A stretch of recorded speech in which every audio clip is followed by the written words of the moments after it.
জাতিকে নেতৃত্ব দিয়ে যাচ্ছেন। আমরা সেই মহান নেতা জনাব তারেক রহমান সাহেবের সঙ্গে আজকে সাক্ষাৎ করতে এসেছিলাম। জমিয়ত উলামা ইসলাম বাংলাদেশের সম্মানিত নেতৃবৃন্দ আমরা এখানে উপস্থিত হয়েছিলাম। দলের সম্মানিত সভাপতি আল্লামা ওবায়দুল্লাহ ফারুক সাহেব, সহসভাপতি সিনিয়র সহসভাপতি আল্লামা আব্দুর রব ইউসুফি সাহেব, সহসভাপতি মাওলানা জোনায়েদ আল হাবিব সাহেব, সহসভাপতি মাওলানা নাজমুল হাসান কাসমি সাহেব, আমি মহাসচিব মাওলানা মঞ্জুরুল ইসলাম আফিন্দি, সিনিয়র যুগ্ম মহাসচিব মাওলানা বাহাউদ্দিন জাকারিয়া, যুগ্ম মহাসচিব মুফতি মনির হোসেন কাসিমি। আমরা খুব মনোমুগ্ধকর পরিবেশে, অত্যন্ত হৃদ্যতাপূর্ণ পরিবেশে আমরা সাক্ষাৎ করেছি।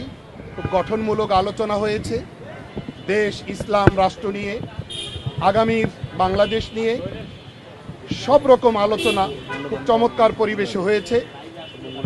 আমাদের যে বিএনপির সঙ্গে আসন সমঝোতা, আমাদের 4টি সিট দেওয়া হয়েছিল, সেই 4 আসনের 4 জন প্রার্থীও আমরা বৈঠকে উপস্থিত ছিলাম। আমাদের আসনগুলোতে যে বিভিন্ন রকম সুবিধা অসুবিধা এগুলো নিয়ে আলোচনা হয়েছে। তিনি আশ্বস্ত করেছেন ইনশাআল্লাহ অচিরেই তিনি এগুলো সলভ করবেন এবং যেরকম পদক্ষেপ নিলে আমাদের কাজ করতে সুবিধা হয় ঠিক সেরকম পদক্ষেপ নেবেন বলে তিনি আমাদেরকে আশ্বস্ত করেছেন। একই সাথে আমরাও সারা বাংলাদেশেই বাংলাদেশ জাতীয়তাবাদী দল বিএনপির যে সকল প্রার্থী নির্বাচনের মাঠে প্রতিদ্বন্দ্বিতা করছেন তাদের বিজয় নিশ্চিত করবার জন্য আমরা আমাদের দলীয় পেজ থেকে, দলের পক্ষ থেকে আমরা নির্দেশনা সার্কুলার দিয়েছি। আমরা আমাদের জনশক্তিকে তাদের বিজয় নিশ্চিত করবার জন্য সাধ্যের সবটুকু নিংড়ে দিয়ে ময়দানে অবতীর্ণ হওয়ার জন্য আমরা নির্দেশনা প্রদান করেছি। বাংলাদেশ যেন আগামীতে সুন্দরভাবে বিনির্মিত হয়, বাংলাদেশ যেন আর কখনো তার পথ না হারায়, সে ব্যাপারে জনাব তারেক রহমান সাহেব দৃঢ় প্রতিজ্ঞাবদ্ধ, প্রতিশ্রুতিবদ্ধ।